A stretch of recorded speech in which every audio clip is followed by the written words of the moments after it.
Hello everybody, welcome back to my channel NEET Patch. I hope you all will be fine and I'm also good. If you are a NEET 2026 aspirant or 7 aspirant, then this video going to very helpful for everybody because today I'm going to discuss about how to do mock test analysis.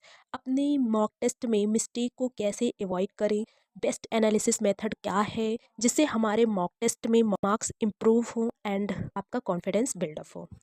If you are a first visitor in my channel, then please like, share and subscribe this channel. Also don't forget to press bell icon ताकि new videos की notification भी आप तक पहुंच सके. Okay, अगर आप genuine NEET aspirant हो देन आपने कोई ऑनलाइन या ऑफलाइन टेस्ट सीरीज तो ज्वाइन कर रखी होगी और आप टेस्ट भी देते होंगे. अगर आप टेस्ट देते हैं, टेस्ट देने के बाद आप मॉक टेस्ट का एनालिसिस नहीं करते हैं या फिर करते भी हैं तो अच्छे से नहीं करते हैं, दोबारा अगर वही क्वेश्चन जो मॉक टेस्ट 1 में आ चुका है, 1 या 2 क्वेश्चंस मॉक टेस्ट 3 या 4th में आ जाता है, देन आप फिर से रॉन्ग करके आते हो. क्यों ऐसा होता है? क्योंकि आपने मॉक टेस्ट एनालिसिस अच्छे से नहीं की होती है. फर्स्ट ऑफ ऑल आपको मॉक टेस्ट के लिए एक मिस्टेक डायरी अलग से बना लेनी है. जैसे आप डेली बाय डेली जो पढ़ते हैं उसको राइट डाउन करते हैं, देन आप अपना डे गोल अचीव करते हैं या फिर करने के लिए डेली बाय डेली लिखते हैं, वैसे ही आपको मिस्टेक डायरी बनानी है. मिस्टेक डायरी में 3 कॉलम्स रखने, एक तो राइट का, रॉन्ग का एंड स्किप का. नहीं है मिस्टेक डायरी में क्या है, आप सबसे फर्स्ट कॉलम में राइट जो आपके क्वेश्चन गए हैं, सपोज 200 क्वेश्चंस का मॉक टेस्ट था आपका, जिसमें से आपके राइट क्वेश्चन अराउंड 150 गए हैं. ठीक है, तो इसमें भी आप ये देखेंगे कि कितने सही गए हैं, कितने तुक्के में गए हैं और कितने बाय मिस्टेक गए हैं. जो नोवेल आप बहुत अच्छे से जानते थे उन क्वेश्चंस को, तो फटाफट आपने कर दिया और वो सही भी चले गए, तो बहुत अच्छी बात है. नेक्स्ट पॉइंट आप उसमें क्या देखेंगे, जो राइट क्वेश्चन हुए वो बाय मिस्टेक कितने क्वेश्चन हुए हैं. जैसे कन्फ्यूज़न था ना कि आपने एलिमिनेशन मेथड लगाया, एक क्वेश्चन था जिसमें 4 ऑप्शन दिए हुए थे, 2 तो एलिमिनेट कर दिए बट 2 में कन्फ्यूज़न था. पढ़ा तो था बट याद नहीं आ रहा. फिर ऐसा भी कई बार होता है कि अभी तो 2-3 दिन पहले पढ़ा था इसे, अभी तो कल रिवाइज़ करके आई थी, मैं कैसे भूल गई है. बाय मिस्टेक हो जाता है बट उसमें भी आपने क्या किया, एक ऑप्शन टिक करके आ गए और आपका वो सही भी हो गया. तो ये बाय मिस्टेक या फिर कन्फ्यूज़न की वजह से हुआ था. ठीक है, और नेक्स्ट राइट क्वेश्चन कैसे हो सकते हैं, तुक्का मार दिया. सपोज आपके पास लास्ट में टाइम ही नहीं बचा, आप ऐसे ही फिजिक्स में या फिर केमिस्ट्री में 5-6 क्वेश्चन छोड़े हुए थे, तो तुक्का मार दिया. देखा जाएगा, सही होगा तो ठीक, नहीं सही होगा तो ठीक. तो बाय मिस्टेक या फिर तुक्के की वजह से आपके क्वेश्चन सही हो गए. तो आपको ना जब मॉक टेस्ट दे के आना है तो इन 2 टॉपिक्स पे एनालिसिस करनी है. ने अच्छे से क्वेश्चंस को सिक्योर कर लेना है जो बाय मिस्टेक या फिर तुक्के की वजह से सही हो गए थे. उनकी थ्योरी भी पढ़ लेनी है एंड क्वेश्चन प्रैक्टिस भी कर लेनी है.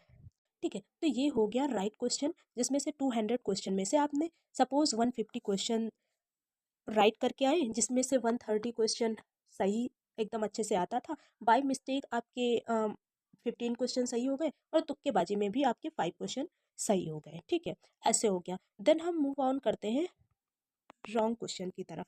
आखिर आपका रॉन्ग क्वेश्चन हुआ कैसे? जैसे कॉन्सेप्ट प्रॉब्लम हो सकती है. हाँ, पॉइंट नंबर 1, कॉन्सेप्ट की प्रॉब्लम हो सकती है. हो सकता है आपने पढ़ा हो बट कॉन्सेप्ट लैग कर रहा हो, जो क्वेश्चन आया है थ्योरी सही से याद ना हो, तो वो आपने किया और गलत हो गया. ठीक है, या फिर calculation portion like physics and physical chemistry में आपने कैलकुलेशन बाय मिस्टेक, ये बहुत बहुत कॉमन होता है, कैलकुलेशन मिस्टेक फिजिक्स में एंड फिजिकल केमिस्ट्री में हो जाता है. तो ऐसे भी क्वेश्चन गलत हो सकते हैं कि आपने जो किया वो कैलकुलेशन मिस्टेक की वजह से हो गए क्वेश्चन. आपको क्वेश्चन आता था नो डाउट, बट आपने वैल्यू सही पुटअप की, सब कुछ सही किया, फार्मूला भी सही लगाया, बट एट द एंड वो क्वेश्चन गलत हो गया क्योंकि कैलकुलेशन मिस्टेक की. या फिर ऐसे भी हो सकता है कन्फ्यूज़न था. अभी जो एलिमिनेशन मेथड मैंने आपको बताया 50-50 चांस था, आपका सपोज बैड लक था, तो आपने जो किया वो भी गलत निकल गया. ठीक है, और फोर्थ पॉइंट आता है तुक्का. आपने तुक्का लगाया, गलत हो गया. ये भी bad luck and good luck पे ही डिपेंड करता है, क्योंकि आपको भी पता है all about depend on your luck. Okay, next we will move on skip question. Suppose 200 question जो थे उसमें से 150 से सही थे, पर 20 क्वेश्चन ऐसे थे जो गलत हो गए एंड 10 क्वेश्चन ऐसे थे जो स्किप कर दिए या फिर अटेम्प्ट ही नहीं किए. अब अटेम्प्ट आपने क्यों नहीं किए, डोंट नो. हो सकता है वो क्वेश्चन आता ही ना आपको हो, वो ऐसे टॉपिक से आ गया हो जो आपने रिवाइज ही ना किया हो, है ना.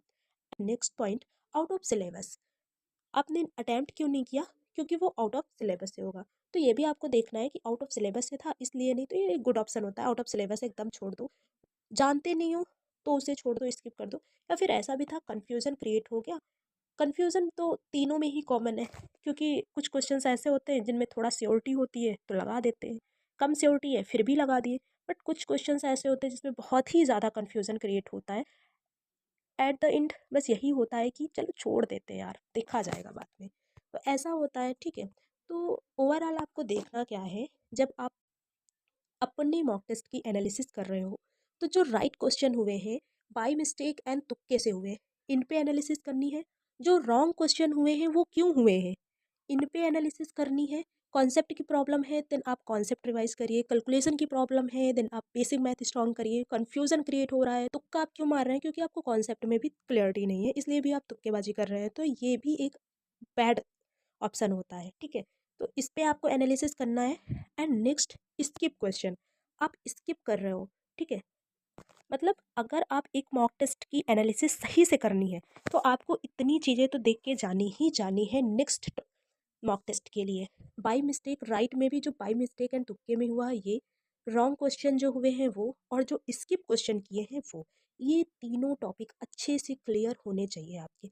अगर ये तीनों टॉपिक आपने अच्छे से क्लियर करके कॉन्सेप्ट रिवाइज करके गए हैं, देन आपका नेक्स्ट मॉक टेस्ट में मार्क्स इम्प्रूव होंगे, ये गारंटेड है।